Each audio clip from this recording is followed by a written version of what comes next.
성경에는 아미떼의 아들 요나 이렇게 기록이 되어 있습니다. 물론 많은 선지자들도 아버지의 이름을 붙여서 아들이라 칭하지만 요나는 소선지서에 요나서가 기록되어 있지만 많은 학자들이 요나는 선지자가 아니라고 하시는 분도 많습니다.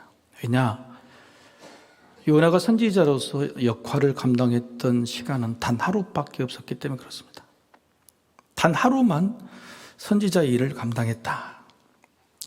하나님께서 적국 아수르의 수도 니느웨에 가서 회개를 선포하라, 용서받을 기회를 주라 했는데 요나는 도망쳤습니다. 하나님께서 요나를 다시 붙드셔서 니느웨로 보내는, 니느웨에 가서 단 하루 선포한 그 말로 놀랍게 니느웨 모든 백성들이 회개했습니다. 왕을 비롯해서 모든 백성들이 단 하루 만에. 요나의 마음에는 니느웨 백성들이 구원받기를 바라는 그런 마음이 없었습니다. 그러니 마음에도 없는 말이었는데 어쩌면 설렁설렁 전했을 것인데 도대체 요나는 무슨 말로 복음을 전했기에 그 많은 사람들이 하루에 하나님을 믿게 되었는가. 마치 이것과 같습니다. 여러분, 북한에 있는 수도 평양에 남쪽에서 제일 믿음 좋으신 분이 지금 올라가서 선포하는 겁니다. 예수 믿어라. 그렇지 않으면 멸망할 것이다. 여러분, 이게 지나친 비유가 아니고 딱 똑같은 비유입니다. 적국의 수도에 가서 외친 회개 선포니까. 근데 놀랍게도 왕으로 비롯해서 모든 백성들이 회개하고 하나님을 믿었더라. 요나가 도대체 무슨 말을 했기에 이렇게 강력한 회개가 일어난 것일까요? 자, 요나가 외친 말은 이것이었습니다. 40일이 지나면 니느웨가 무너지리라. 복되고 축복과 위로의 말씀도 아니었습니다. 40일의 기한을 정해주고 40일 이후에까지 회개하지 않으면, 하나님께 돌아가지 않으면 너희들은 모두 죽게 되고 이 땅은 지옥이 될 것이다 라고 하는 선포입니다. 만약 지금 이 시대에 우리 중에 누군가가, 아니 평양이 아니라 이 광주 땅에서 40일의 기한을 주고 그 기한 안에 하나님께 돌아오지 아니하면 이 땅은 지옥이 될 것이라고 선포하면 누가 먼저 말리겠습니까? 제 같은 목회자가 먼저 말릴 것입니다. 하지만 놀랍게도 이 말은 전도 역사상 전무후무한 기록을 세웠습니다. 니느웨 수도의 백성 인구는 당시로 60만 명이었습니다. 좌우를 분별하지 못한 어린 사람들이 12만 명이었으니 자그마치 60만 이상의 사람들이 단 하루에 하나님을 믿게 되었다. 이런 기록은 전무후무한 복음 증거의 역사입니다. 이스라엘 역사만이 아니라 우리나라의 역사에도 이런 능력의 말이 있습니다. 예수 천국, 불신 지옥. 일제강점기 시절에 최봉성 목사님이 노방에 나가서 길 위에서 전도하신 말이 예수 천당 불신 지옥 이 말이었습니다. 놀랍게도 단순하고 그러나 강력한 이 구호로 말미암아 무려 교회가 몇 개가 개척이 됐냐면 74개, 74개의 교회가 개척이 됐습니다. 더 놀라운 것은 바로 이 구호, 예수 천국 불신 지옥이라는 구호가 당시 사람들에게 비난을 받는 용어가 아니었다는 거예요. 신사참배를 강요당했습니다. 그럴 때에 온 나라 교회와 교인들이 들고 일어나서 건 캐치프레이즈가 바로 이거였습니다. 예수 천국 불신 지옥. 바로 이 구호로 신사참배의 우상 숭배의 그 위기를 이겨내게 만든 구호였죠. 그런데 지금은 어떻습니까? 시대가 바뀌었다고 복음이 바뀌는 것은 아닌데 지금은, 그리고 우리 마음은 복음의 이 강력한 구호, 예수 천국 불신 지옥에 대해서 과연 어떤 이미지, 어떤 생각을 갖고 있느냐는 겁니다. 최근 저는 지옥에 가지 말아야 할 이유, 아니 절대로 지옥에 가고 싶지 않은 이유 하나를 드디어 찾아냈습니다. 그것은 제가 지금 겪고 있는 폐소공포 공황장애 때문이기도 하지만 감옥이라는 단어 때문입니다. 감옥이라는 장면이 TV나 영화에서 나올 때마다 마치 제가 거기에 갇혀있는 느낌이 들었어요. 단 한 시간 한순간도 견딜 수가 없었습니다. 감옥에 갈 바에는 차라리 나는 죽고 맞겠다. 나는 감옥에 들어가면 단 하루 만에 죽을 것 같다. 이런 생각이 가슴이 답답해지고 두려웠죠. 이 생각을 이기려다 보니까 믿음으로 기도하고 생각하다 이런 생각이 들었습니다. 지옥이 이와 같겠구나. 지옥이 이 감옥과 같겠구나 하는 생각이죠.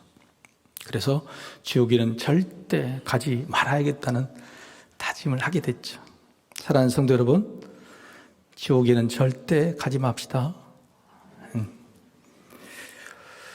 목회자인 저는 하나님의 말씀을 바르게 전해야 됩니다. 바른 하나님의 말씀을 전해야 될 선지자적 사명이 목회자에게는 다 있습니다. 그런데 하나님의 말씀인 복음은요, 딱 정확히 말하면 이것이죠. 불신지옥, 예수천국, 불신지옥, 이게 복음의 전부입니다. 그런데 부끄럽게도 저는 지금까지 반쪽만 전했습니다. 예수천국만 전했지 불신지옥은 전하지 않았습니다. 아니, 용기가 없어서 할 수 없었습니다. 아니, 알량한 머리를 굴렸습니다. 지옥을 이야기할 때 벌써 경직돼 있는 여러분의 얼굴을 두려워서, 아멘이 적어지는 여러분의 반응이 걱정돼서, 성도님들이 듣기 싫어한 거북한 말을 굳이 내가 왜 할 필요가 있을까? 복음은, 천국과 지옥은 다른 말로도 얼마든지 표현할 수 있으니 과격한 말, 그 말은 하지 말자, 그런 계산 때문이었죠. 하지만 세상 어디에 이보다 강력하고 이보다 짧지만은 능력 있고 결정적인 복음이 어디 있겠습니까? 예수 천국, 불신 지옥입니다. 하나님께서 저의 이런 잘못된 생각을 감옥이라는 이미지로 완전히 바꿔주셨음을 부끄럽게 지금 고백하고 있는 것이죠. 저는 그렇게 생각합니다. 감옥이란 지옥을 가지 않게 하시려는 하나님의 사랑이라.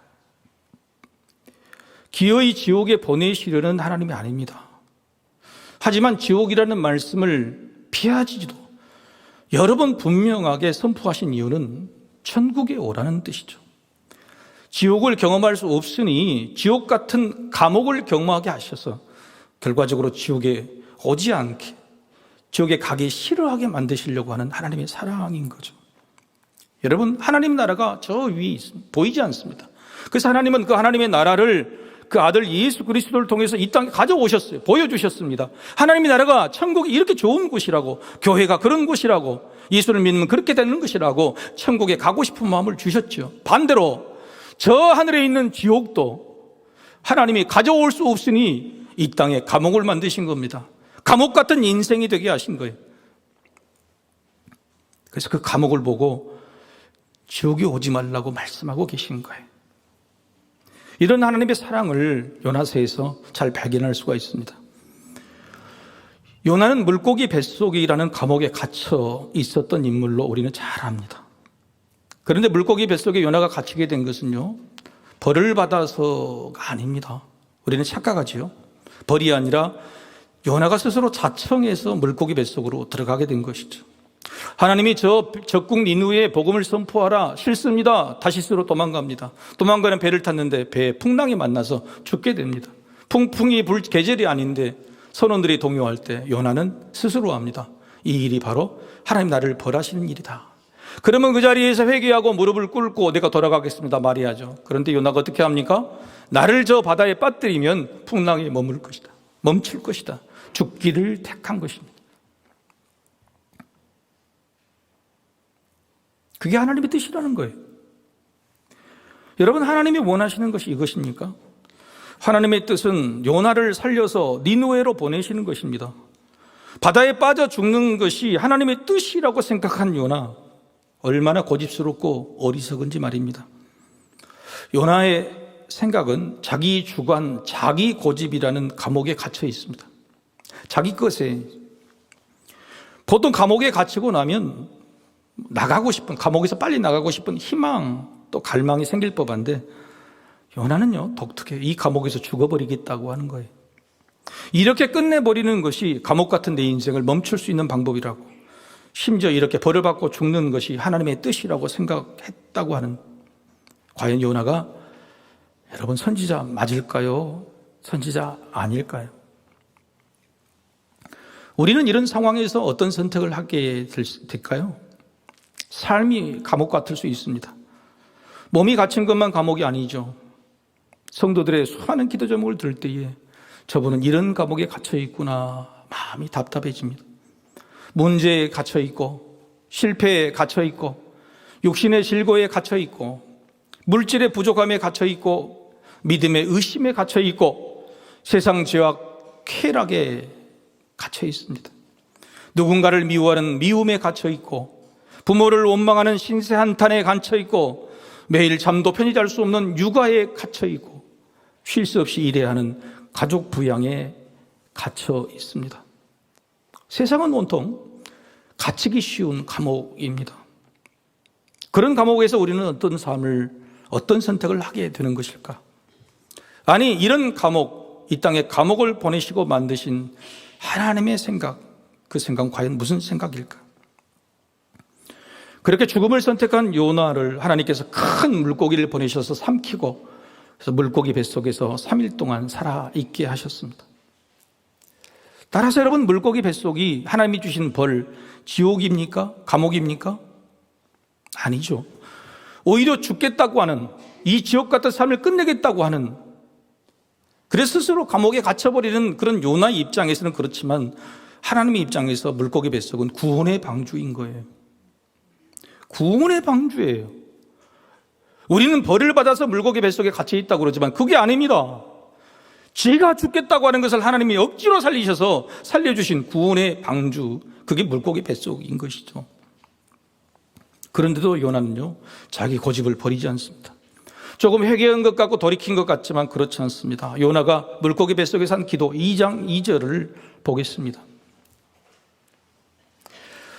이르되 내가 받는 고난으로 말미암아 여호와께 불러 아뢰었더니 주께서 내게 대답하셨고 내가 수월의 뱃속에서 부르짖었더니 주께서 내 음성을 들으셨나이다. 회개가 아닙니다.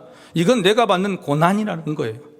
나의 상관없이, 나의 죄와 상관없이, 어떤 이유도 없이, 원인도 없이 나는 아무런 잘못도 하지 않았는데 그냥 나에게 찾아오는 고난이라고 말하는 거예요. 심지어는 그걸 뭐라고 하냐면 스월의 뱃속이에요. 스월이 뭐냐? 지옥이라는 뜻이에요. 지옥의 뱃속으로 보내셨다는 겁니다. 억울하다고 하는 거예요. 근데 더 뻔뻔한 요나는 뭐라고 말해요? 하나님이 내 기도에 응답해 주셨다는 겁니다. 자기는 하나님의 말씀을 듣지 않고 도망쳤지만 내가 한 말은 하나님 들어주셨다는 거예요. 자기는 하나님의 말을 들을 생각도 없고 여전히 귀가 막혀 있지만 하나님은 내 말을 들어주셨다고 하는 거예요. 이걸 마치 자랑처럼 기도하고 있는 겁니다. 그러나 반면에 이게 하나님의 은혜예요.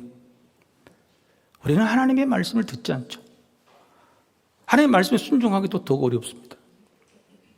그러내놓고 우리가 기도하면 하나님이 들어주시길 바라고 들어주셨다고 말씀하세요. 하나님의 은혜가 뭘까?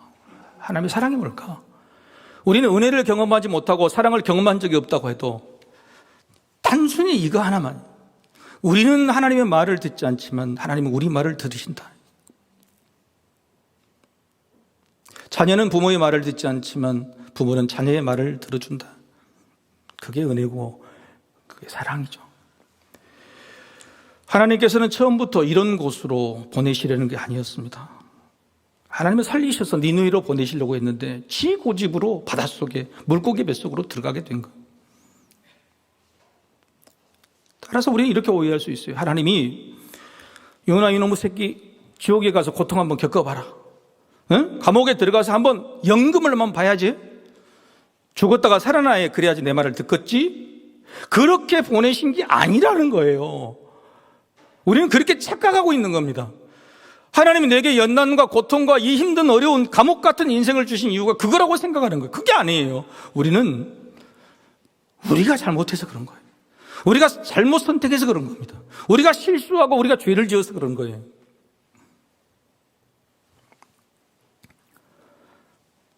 하나님은 살리시려는데 말을 안 듣기에 죽게 된 것을 하나님은 또 살리시려고 애쓰시는 거죠. 이런 감옥 같은 물고기 뱃속에서도 정신 차리지 못한 요나, 그런 요나를 하나님께서 물고기를 토해서 살려주셨습니다. 그리고 다시 니느웨로 가라. 그 말에 마지못해 순종해서 니느웨로 가서 40일이 지나면 니느웨가 무너지리라 한 말을 억지로 마지못해 전한 그 말에 60만 명이나 되는 그 백성들이 회개를 했대. 그런데 요나의 마음은 어떤 마음이겠습니까? 너희들은 우상을 섬기는 이방인들이고 적군이야. 너희는 절대 구원받을 자격이 없어. 결코 구원받아서는 안 돼. 내 말을 듣지 마. 이게 정의고 공의라고 외쳤을 겁니다. 이런 속마음인데도 불구하고 놀랍게도 하나님은 그 말을 듣게 하신 거예요.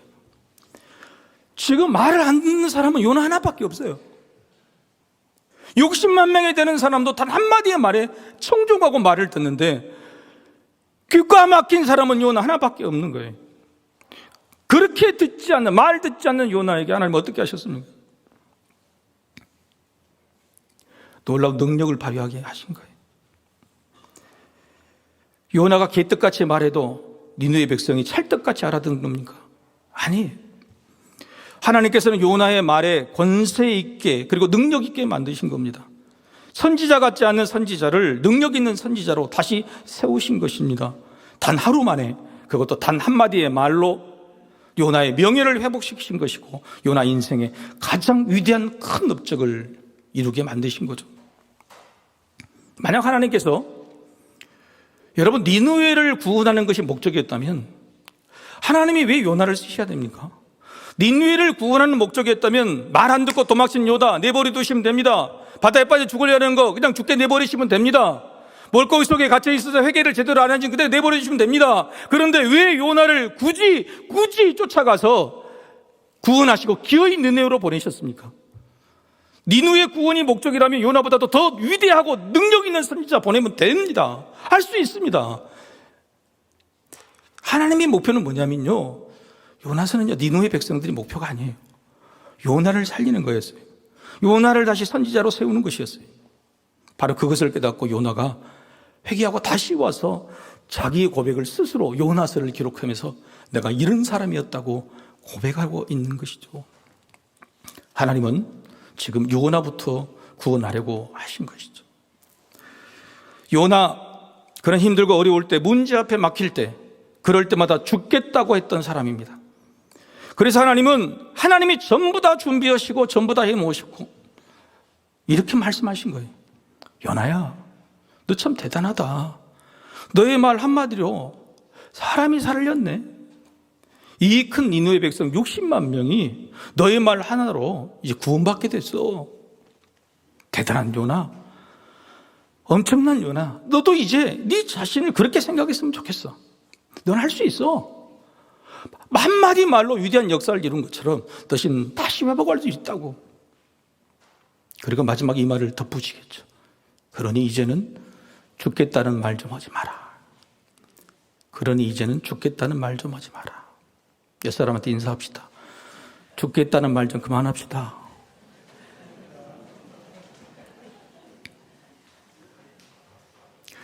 하나님의 마음은 그거였어요. 죽겠다는 말 좀 그만하라. 제발 좀 그만해. 나는 너를 살리겠다고 이렇게 일을 쓰는데 너는 왜 죽겠다고 말하니?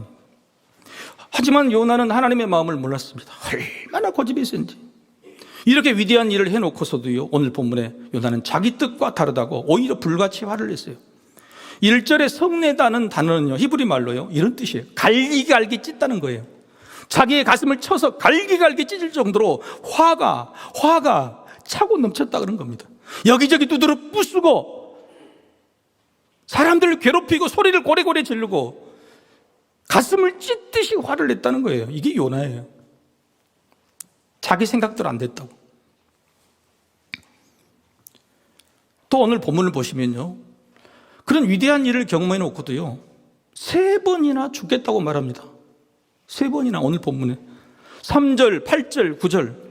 사는 것보다 죽는 것이 내게 더 낫겠습니다. 죽겠습니다. 죽는 것이 나는 더 좋습니다. 라고 이야기하는 거예요. 하나님의 마음은 죽겠다고 하지 마라.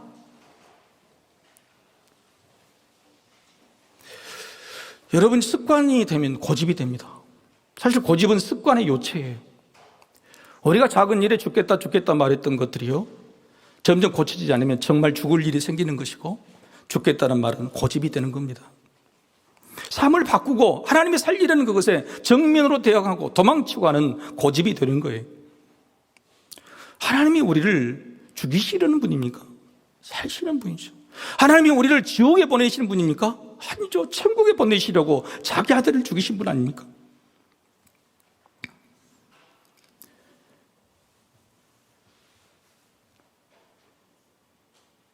요나의 고집은 얼마나 놀랍냐면 머리를 굴리죠. 하루 만에 애들이 회개를 했다 그러면 그 회개가 가짜일 가능성이 많다. 그럼 그렇지 않겠어요?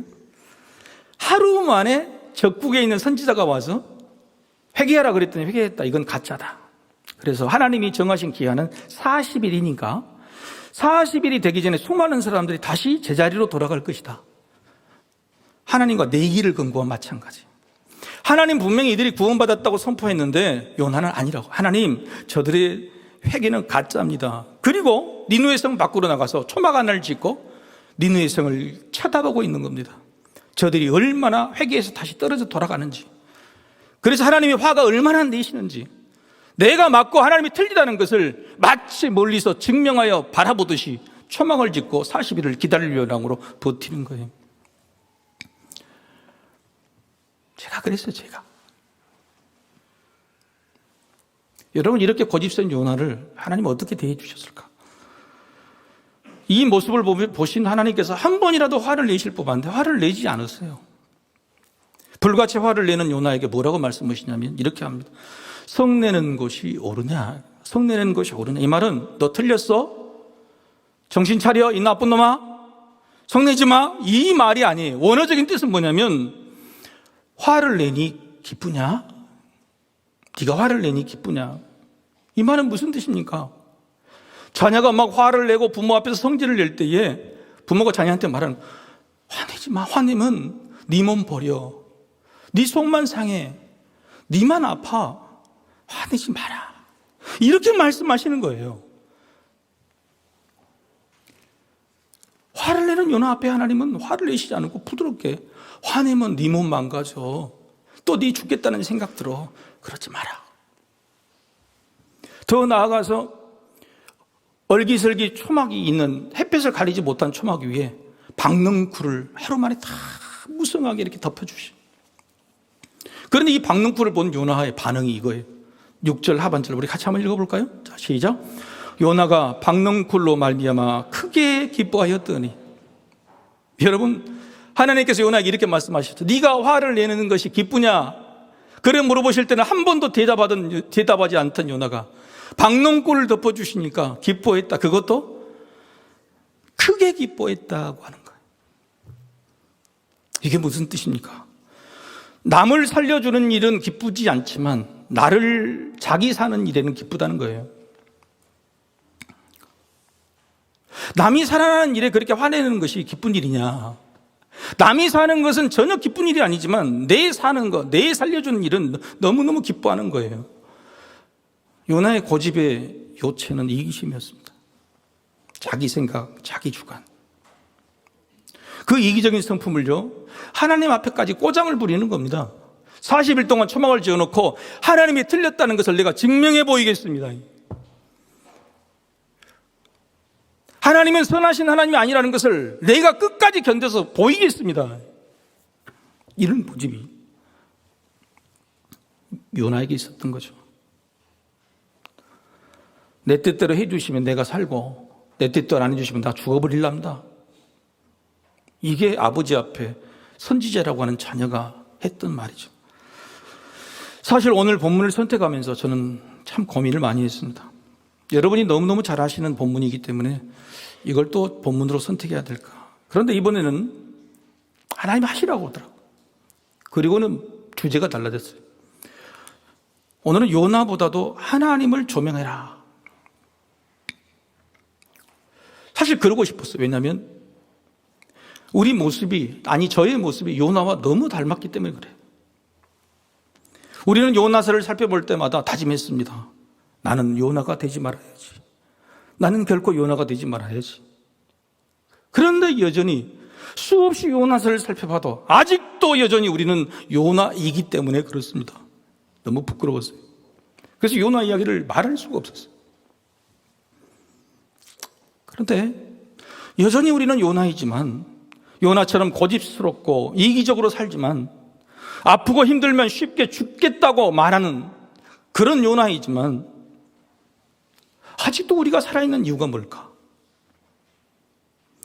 늘 죽겠다고 말하는 우리를 여전히 살려주신 하나님이, 우리가 살아있는 이유는 하나님 때문이에요.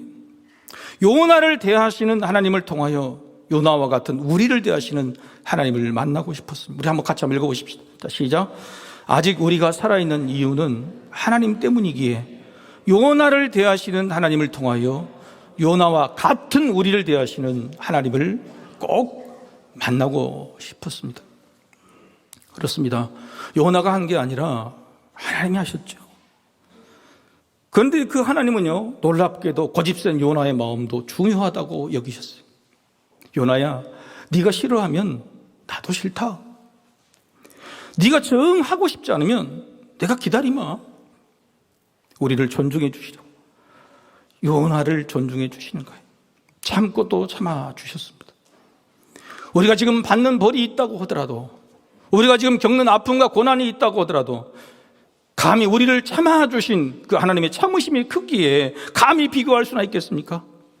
자기가 잘못한 죄나 그 문제는 아무런 외개도 없으면서 하나님이 이런 고난을 주신다고, 이런 아픔을 주신다고, 죽겠다고 하는 그런 우리가 과연 살아남을 수 있는 존재나 됩니까? 그런데 그런 우리라도 하나님은 기어코 기어이 살리시려는 겁니다. 저도 3번이나 죽으려고 했죠.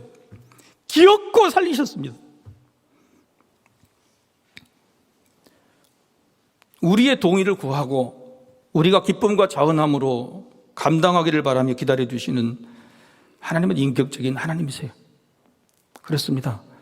오늘 제가 여러분의 첫 번째로 정리해서 드리는 말씀은 바로 이거예요. 하나님은 자녀인 우리를 인격적으로 대하시고 신격적으로 주십니다.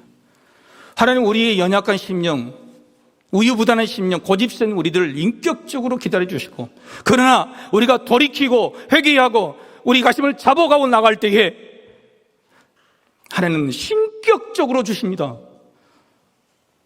한 번의 말씀 선포에 60만 명이 회개할 수 있는, 그게 어째 인격적인 일입니까? 신격적인 일이지. 우리가 상상할 수도 없는 일들을 준비해 놓고 계신다는 거예요. 요나는 3번의 감옥을 경험했습니다. 물고기 뱃속, 니느웨 성읍, 그리고 3번째 초막이라는 감옥입니다.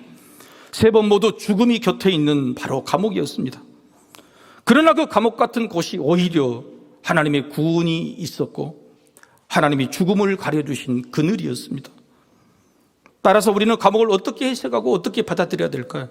감옥은 지옥에 가지 않으려는, 죽지 말자, 죽어서는 안 된다, 지옥에 가지 않으려는 마음을 주시려는 하나님의 사랑인 거예요. 지옥 같은 감옥을 주고 죽으라고 말하는 것은 사탄의 이야기고, 지옥 같은 감옥을 주시고 거기서 살고 싶어 해라, 내가 너를 살려주마, 내 손을 붙잡아라고 말씀하신 하나님의 음성인 것이죠. 그래서 요나를 향한 하나님의 계획은요, 요나의 입에서 죽겠다는 말이 나오지 않는 것입니다. 죽겠다가 살겠다로 바꾸고 나아가 살리겠습니다, 나같이 죽겠다고 말하는 사람을 살리겠습니다 라고 하는 그런 고백의 성장을 원하셨던 거죠. 그런 하나님의 마음을 단적으로 표현하는 것이 오늘 본문의 마지막, 하나님이 하신 말씀은 이겁니다. 한 단어로, 아낀다. 요나야, 내가 너를 아낀다. 니느웨 백성들을 아낀다고 하시는 말씀 속에 하나님의 목적과 목표는 요나였어요. 요나야, 내가 너를 이렇게 아꼈어. 이렇게 아끼는 거야. 우리 인생도 감옥 같은 곳이 왜 없겠습니까? 지금도 감옥에 갇혀 있는 듯 사시는 분들이 계실 겁니다. 칠흑 같은 물고기 뱃속 같은 감옥이 있습니다. 이별의 슬픔, 상실의 아픔, 외로움과 고통, 수많은 사람들에게 배신당하는 물고기 뱃속 같은 감옥을 속에 계신 분이 있을 겁니다. 니느웨 같은 감옥 속에 계신 분도 있겠죠. 너무너무 가기 싫은데, 너무너무 저 사람 만나기 싫은데, 너무너무 하기 싫은데, 이 문제를, 이 고통을 내가 겪고 이겨내기 너무 싫은 니느웨 같은 그런 감옥 속에 계신 분도 있을 겁니다. 작은 그늘조차 막아주지 않는 초막 같은 감옥 속에 있는 분도 계실 겁니다. 하루 종일 예수고 예수도 입에 풀칠도 못하는 직장, 초막 같은 감옥입니다. 수없이 노력하고 노력해도 내게 이루어질 것 하나 없는, 인생의 미래가 보이지 않는, 햇빛마저도 가려주지 못한 초막 같은 감옥 속에 지내야 되는 분도 있을 겁니다. 그뿐입니까? 육아 감옥, 입시 감옥, 돈 감옥, 일 감옥, 그런 감옥에서 우리는 죽고 싶다, 죽겠다는 마음을 자주 먹기 마련이죠. 그럴 때 하나님은 저에게 말씀하셨듯이, 그리고 요나에게 말씀하셨듯이 이렇게 말씀하십니다. 내가 너를 아낀다. 내가 너를 아낀다. 죽음의 순간에 저는 그 음성을 분명히 들었습니다. 내가 너를 아끼는데 왜 너는 너 자신을 아끼지 않느냐? 내가 너를 포기하지 않았는데 왜 너는 너 자신을 포기하려고 하느냐? 하나님의 그 음성이 10여 년간 들리지 않았는데 죽으려는 그 순간 우연하게 한번 들렸. 그 음성이 지금 저를 살렸고 제가 지금 살아있게 된 것입니다. 물론 인생 자체가 감옥입니다. 그렇다고 인생 감옥에서 우울하게 죽고 싶은 마음으로 우리는 살아가야 됩니까? 아니죠. 하나님의 마음과 생각 계획은요, 아끼는 우리 자녀의 감옥, 고통은 오히려 구원의 장소고 박넝쿨로 만들어주시는 그들입니다. 성경에 수없이 감옥이 등장합니다. 위대한 믿음의 인물들이 전부 다 감옥에 다녀왔어요. 야곱에게 감옥은 외삼촌 집에서 20년이라는 시간의 감옥이었어요. 요셉은 형제의 배신의 감옥, 그리고 실제로 보디발의 집에서 모함을 받아서 2년 이상 지하 감옥에서 나올 기회도 꿈도 없는 곳에서 그 감옥 속에서 지냈어요. 다니엘과 친구들은 사자굴이라는 감옥 속에 들어갔습니다. 다윗은 왕의 공격을 피해 늘 동굴 같은, 동굴 속으로만, 그 감옥 같은 동굴에서 살아야만 했어요. 베드로와 바울도 늘 감옥에 들락달락했습니다. 누구보다도 우리 예수님께서 감옥에 계셨어요. 죽음의 감옥, 3일이라는 그 죽음의 감옥 속에서 3일 동안 계셨던 분이 예수님이셨어요. 여러분, 그런데 놀랍게도요, 성경에 등장하는 모든 감옥에 들어간 사람은 감옥에 들어가서 죽음으로 끝나지 않았다는 겁니다. 단 한 사람도, 감옥에 들어간 사람이 그 위에서 생을 마치거나 끝난 사람은 한 명도 없습니다. 감옥은 벌이 아닙니다. 감옥은 구원의 장소요, 회복의 장소예요. 감옥은 죽음이 아닙니다. 감옥은 부활입니다. 하나님이 우리에게 감옥 같은 삶을 주신 것은 바로 그곳에서 우리 부활을 경험하도록 하시기 위함이에요. 감옥은 지옥을 보내지 않기 위해 피하게 하시는 하나님의 그늘입니다. 사랑하는 성도 여러분, 내 인생에 어두운 그늘이 다가왔다면 햇빛을 피하게 하시는 하나님의 사랑임을 믿으시기를 바랍니다. 더 큰 환난, 더 큰 위험, 그걸 잠시 피하게 하시려는 삶의 자리요, 피난의 자리요, 다시 일어설 충전의 자리로 주신 것입니다. 이스라엘 역사시대에 가장 아픈 시대를 겪었던 그 시절, 하나님이 사랑하시는 이사야 선지자에게 하나님이 주신 선지자로서의 사명은 이것이었습니다. 그 문구가 제 책상에 붙어 있는 지가 벌써 3년이 넘었죠. 이사야 선지자에게 감옥 같은 세상을 지내고 있는 백성들에게 하나님이 주시고자 하는 메시지는 뭐냐면, 내 백성을 위로하라. 내 백성을 위로하라. 저는 그 메시지가 코로나 시작할 때부터 제 책상에 붙어 있었어요.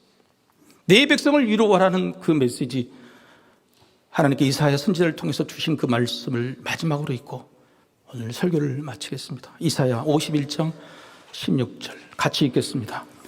내가 내 말을 내 입에 두고 내 손 그늘로 너를 덮었나니 이는 내가 하늘을 펴며 땅의 기초를 정하며 시온에게 이르기를 너는 내 백성이라 말하기 위함이니라.